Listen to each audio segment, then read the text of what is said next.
Item Number 7014. Level 1 Unrestricted. Containment Class Pending. Assigned Site Site-55. Site Director Dr. Don Grand. Research Head Dr. Paul Ervale. Assigned Task Force Not applicable. Special Containment Procedures. There are currently no known methods of containing, negating, or manipulating SCP-7014's influence upon normal probability. However, due to the extremely specific nature of SCP-7014's manifestation, and the fact that it does not occur under test conditions, it is extremely unlikely that the general population will become aware of its existence. As an additional precaution, the Disinformation Bureau will continue to promote the notion that dice having personalities is merely a widespread joke amongst the tabletop gaming community, and a result of selection bias. Description: SCP-7014 is an apparently anomalous phenomenon which affects the probability of dice results when rolled as part of a TTRPG, tabletop role-playing game. Individual dice can be affected by SCP-7014 in several ways, including showing a preference for certain numbers or displaying different probability distributions, depending on what they are being rolled to accomplish. As far as being assessed, SCP-7014 appears to act upon dice exclusively when they are being rolled for a particular purpose within the context of a TTRPG. When the same dice are rolled purely to record the results, those results are typically in accordance with standard probability expectations and shows no anomalous variation. An example of a high roller, or lucky die, has been included below. Test results: Experiment 7014-D20-A190. Experiment Designation 7014-D20-A190. Methodology: the experiment was carried out using a fair 20-sided die, D20. The die was rolled 1,000 times in test conditions, and 1,000 times in the game of Dungeons & Dragons. The later was purportedly representing a series of attacks made against an army of goblins, with 1 hit point each. The die was rolled by Dr. Ervale in both cases. Dr. Ervale used a dice cup in both instances. High-speed cameras were used to monitor whether the die moved in any way unusually while being rolled. Result: Test Conditions % Game Conditions % 1. 4.5% 2.8% 2. 4.6% 3.3% 3. 5.4% 3.9% 4. 6.4% 2.6% 5. 5.4% 3.3% 6. 5.1% 4.2% 7. 4.7% 3.6% 8. 4.5% 3.9% 9. 4.8% 5.1% 10. 5.6% 5.1% 11. 4.3% 4.8% 12. 5.0% 5.2% 13. 4.2% 5.7% 14. 4.9% 6.4% 15. 5.3% 6.7% 16. 5.8% 7.2% 17. 5.2% 6.5% 18. 5.1% 7.0% 19. 3.8% 6.1% 20. 5.4% 6.5%. All dice affected by SCP-7014 appear to follow certain patterns of behavior, rather than disrupting probability at random. Testing so far suggests that there are at least 7 distinct categories of affected dice. At present, these categories have not been formalized, and represent a working hypothesis only. Categories of SCP-7014 affected dice. Type. Description: High rollers. Dice which have a higher probability of rolling results that are above their median value. Low rollers. Dice which have a higher probability of rolling results that are below their median value. Old reliables. Dice which have a favorite side. The probability of rolling that result is significantly higher than normal, while the chances of landing on any other side are roughly equal. Shy guys.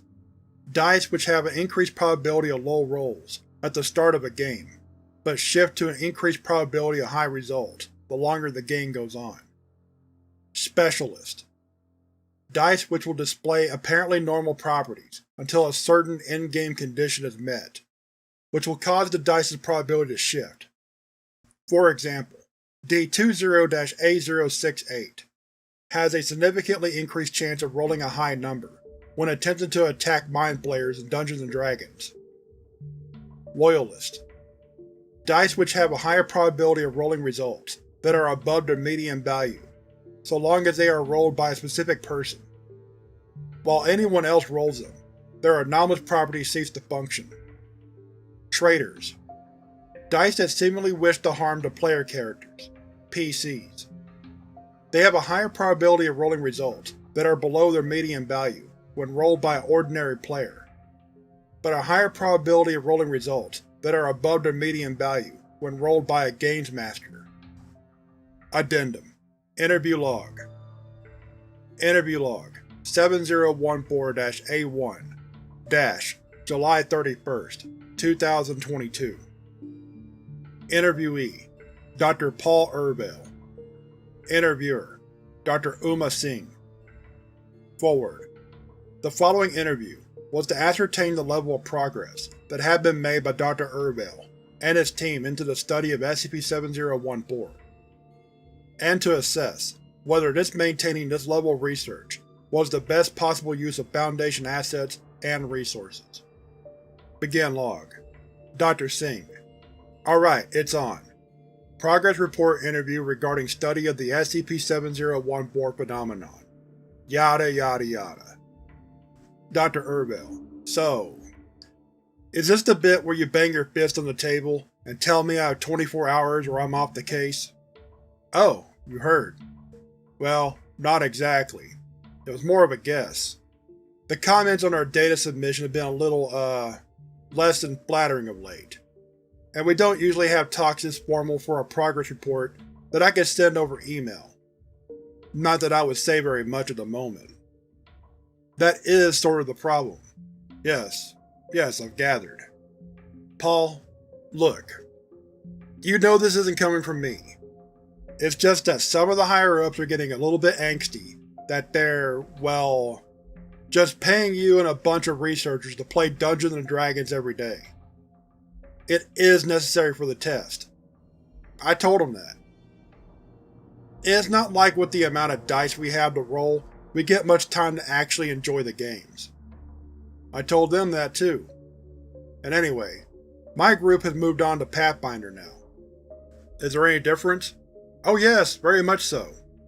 Pathfinder 1st edition was based on Dungeons & Dragons 3.5 edition, but mechanically, there are actually quite a lot of differences, especially between Pathfinder 2nd edition, which is what we're using now, and the modern Dungeons & Dragons 5th edition. Personally, I think a lot of people just default to Dungeons & Dragons, because it's the one that gets shown in media all the time. But I honestly think Pathfinder has a lot more depth to it, and a much stronger combat system. Plus, Wizards of the Coast aren't exactly the nicest of corporations. Not that I can talk, exactly, working here, but… What I actually meant, Paul, was is there any difference in SCP-7014's effect using a different game? Oh, right, of course, yes. I mean, no, sorry. Not a lot. So far, all tests have shown near-identical probability distributions. I see. Well, data is still data, I suppose. It's something to put in the report. Look, I am sorry, Uma. I know that you're aiming for something a little higher up the promotions ladder, and this project isn't exactly, you know, O5 level stuff. Goodness knows we need more people like you at the top.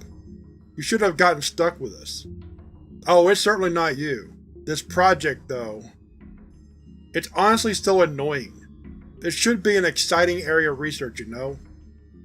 This is a global anomaly that alters one of the foundational laws of our universe. It completely violates our current understanding of reality. It should be a big-ticket item, but it only seems to affect how dice roll in a children's game. It's like it was designed specifically to spite me. TTRPGs are actually mainly marketed towards adults. Right. Of course, sorry. I mean, children can certainly play, but usually you'd have to simplify the rules for them, because… oh, never mind. Anyway, how long have we got until they pull the plug on us? Downgrade the project's priority, I imagine. They won't completely abandon it, not while we still have no idea what's going on. And I don't know, they didn't say. I don't suppose by any chance you're on the verge of a major breakthrough. Not as far as I'm aware, sorry. Pity. Are you any closer to determining what SCP-7014 actually is? You know how much I hate things being left under pending. Not as much. I have 3, well, I wouldn't want to call them theories. I don't think I'd even want to call them hypotheses. But I have 3 working guesses at the moment. Go on. Number 1. This is just a random secondary effect of some other anomaly we haven't discovered, or a quirky byproduct of some group or other messing around with something they shouldn't. Very helpful. I thought you'd like that one. Maybe Gamers Against Weed have started binge-watching Critical Role. Who knows? And your secondary idea? Are you very familiar with the meta-science of belief?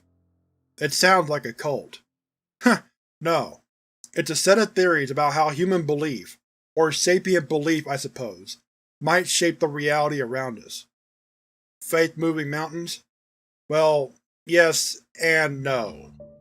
It's more things like pataphysics, living stories, conscious dreams, demons and divinities, those type of entities. The theories basically goes that, when we believe in a thing, talk about a thing, tell stories about a thing, we are bestowing it with some degree of reality. We give it a shape, a presence, and it's certainly uncommon for anomalies to stumble out of the human mind.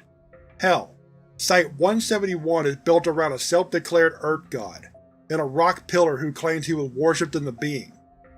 Alright, so, answer me this. Why do these entities have to be in monoliths, and books, and creepy statues? Why couldn't they be, say, little plastic polyhedrons? What if, over years and years of people begging dice for the results they want, offering up prayers to RN Jesus, Dr. Erville makes air quotes, even as a joke? What if we made those dice into something more? After all, it does only work when we want to play with them. Doesn't it remind you a little of the double-slit experiment?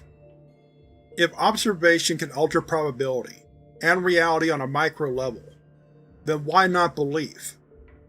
It would make perfect sense why they show a standard probability distribution under test conditions. I mean, no one's ever yearned for a die to hit a nat 20 while it's being rolled to collect scientific data. Okay, I'll bite. That's interesting. That's very interesting, actually. Do you have any evidence for this? None at all, naturally. Oh. I was getting rather hopeful there. Sorry about that. We've had the dice investigated for any signs of life. Psychics, mind readers, empaths. Absolutely nothing. Damn. And the third idea? Ah, that one's my favorite. Idea 3 It's like there are just some nerdy extra-dimensional beings out there who really like TTRPGs. Dr. Erdale clasps his hands together in mock prayer and turns his eye to the ceiling. Praise be unto thee, O Dice Gods, forever and ever. Amen. Thank you for taking this so seriously. My pleasure. I suppose there is still one other possibility you haven't mentioned. Oh? What's that? That all this is just one great big coincidence. Quite unlikely, I think. But still hypothetically possible. I mean, you were the one who brought up the double-slit experiment. If the simple multiverse theory is right, and every possibility happens somewhere, then at least one universe would have to have every single dice fall just the way they have here, purely by chance. It could just be that we're hanging out at the far end of a weird-ass probability curve, and all the work you've done means absolutely nothing. Well gee, thanks for that, Uma. You're most welcome. You know, sometimes I really hate this job. Dissecting the unholy secrets of the universe is all fun and good, but it would be nice if you could blip to the back of the textbook now and then, take a peek at the solutions. Chin up, Doctor. As you say, it's quite unlikely. I mean, honestly, what are the chances? End log.